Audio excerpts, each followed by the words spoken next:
It's the battle of the 89-year-olds, Chuck Grassley and Dianne Feinstein. If these two faced off for president in 2024, who would win? Today on Political Access, we're going to answer that question. We'll go through every state, and we're going to find a winner. Obviously, this matchup is never going to happen, but let's have a little bit of fun anyway. Safe states are over a 10-point margin, likely 5 to 10 points, lean under 5 points, and tilt 1 point or less. These two have been in the U.S. Senate a very long time. Chuck Grassley has been in there longer.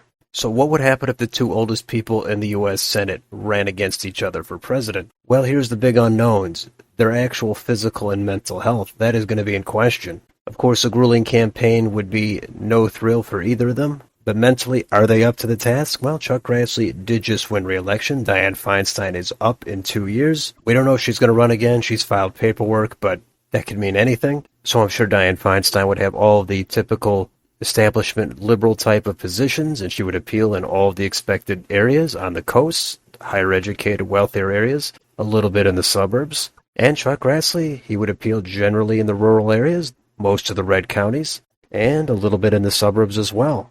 He would probably be tied to Donald Trump. That might hurt him a little bit. So let's go through each state and see how these decades-long politicians will do. And let's start in Alaska. That will be safe for Chuck Grassley. Somewhere over double digits, but not way over double digits. Donald Trump has won Alaska by a safe margin. I think Chuck Grassley would be able to do it as well. Hawaii, that's going to be very safe for Dianne Feinstein. Let's go up to the West Coast. Washington, Oregon, California. Those are, of course, going to be safe for Dianne Feinstein. Now, the first competitive state is Nevada. That's a tough call. I have it as a tilt for Dianne Feinstein. She is from neighboring California. I think Chuck Grassley would do a little bit better in the Midwest and the Rust Belt. Dianne Feinstein would probably appeal a little bit more in a state like Nevada. Idaho, Utah, safe for Grassley. How about Arizona? This is a tough call because it has trended toward the left. He used to vote for Republicans, no problem. And I think Chuck Grassley is probably viewed as more so a classic Republican. Again, he has embraced Donald Trump. That might hurt him a little bit. But I think his long-term reputation would be enough for him to win this by a tilt margin. Montana, Wyoming, safe for Grassley. Colorado, likely for Feinstein.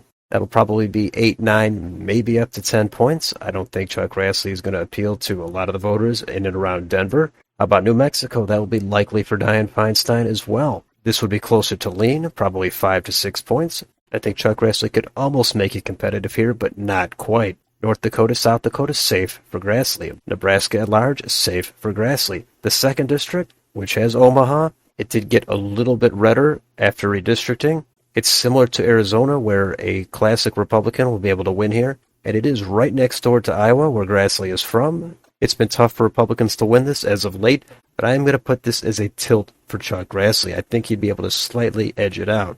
Kansas, Oklahoma, safe for Chuck Grassley. How about in Texas? That will be likely for Chuck Grassley. A lot of farmers in Texas. Chuck Grassley's a farmer. I don't think a lot of voters in Austin, Travis County, are going to come out to vote against Chuck Grassley. I think they would more so come out and vote for the establishment Democrat candidate, and that would be Dianne Feinstein.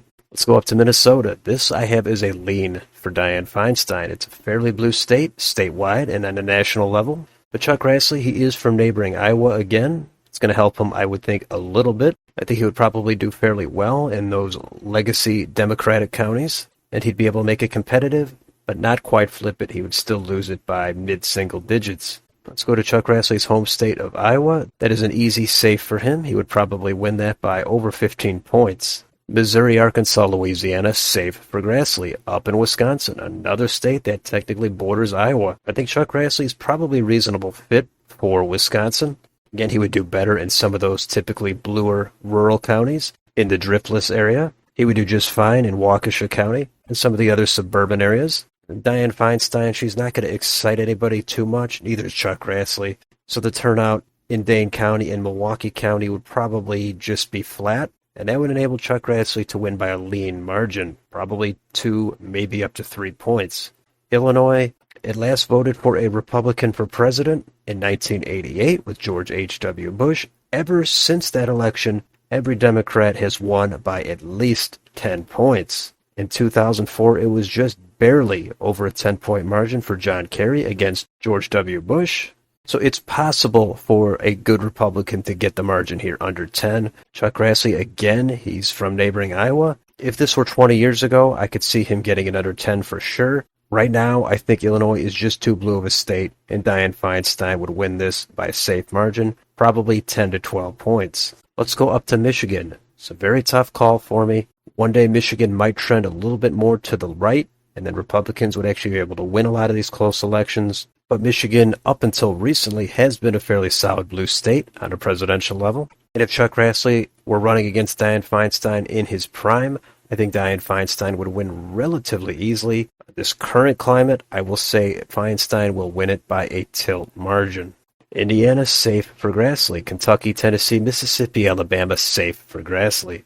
How about in Florida? That I have as a likely for Chuck Grassley, probably 5 to 6 points. Again, he's not really all that exciting, but then again, I don't think Dianne Feinstein is going to be able to make up for the rightward trend of Florida. Now let's go up to Georgia. This was a tough call for me.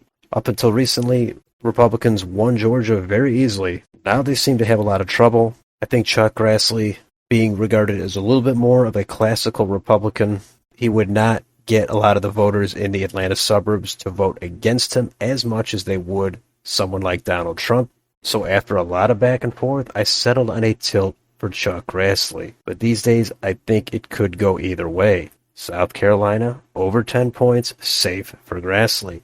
North Carolina, that is a lean for Chuck Grassley, probably 3 to 5 points. Let's go up to Ohio. This will be a likely for Chuck Grassley. I think he's probably a good fit here. This would at least be mid-single digits, could be high single digits, possibly even into double digits, but I'll keep it at likely just to be sure. West Virginia is an easy call. That is very safe for Grassley. Let's go up to Maine. At large, likely for Dianne Feinstein. In the 1st district, safe for Feinstein. In the 2nd district, that is safe for Chuck Grassley. Just barely over 10 points in that 2nd district. It's trended a lot to the right over the last couple of cycles. Next state is New Hampshire. New Hampshire does elect Republicans on occasion, but Dianne Feinstein, I think she would be a better fit here. It's more toward the coast, more associated with being highly educated and wealthy, and I think that is conducive for success for Dianne Feinstein. It would be close, very close actually, but I think Feinstein would win it by a tilt margin under 1 point. Vermont, New York, Massachusetts, Connecticut, Rhode Island, New Jersey, Delaware, Maryland, and Washington, D.C. are all safe for Dianne Feinstein. Could Chuck Grassley get any of these down under a 10-point margin? These days, probably not. I do think some of them would be low double digits, but I just think the political polarization is so strong at this point that Chuck Grassley would not be able to get these down under a safe margin. Let's go to Pennsylvania. This was a very tough call for me. And after much deliberation, considering Chuck Grassley is not as unliked as someone like Donald Trump in Philadelphia and Pittsburgh and the suburbs, I think Grassley probably would win Erie County, but it would be very close, and I think he would very, very narrowly win the state of Pennsylvania by a tilt margin, probably under a half a point. And finally, the last state is Virginia, and that will be a likely for Dianne Feinstein.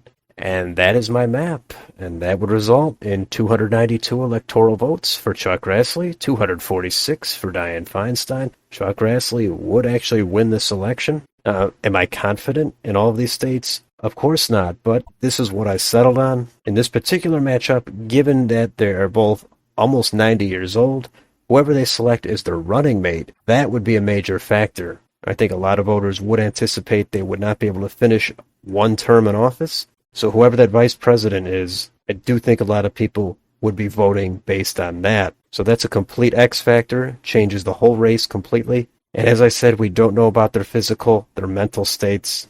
And maybe there's some scandal that would come out from back in the 50s, and that could upend the race. There's just a lot of unknowns, but this is what I came up with. Do you mostly agree with my map? Or do you disagree on several of these states? That's fine. I'd like to hear your map down below in the comments. And on your way out, don't forget to like, share, and subscribe. Thanks for watching, and I'll see you next time.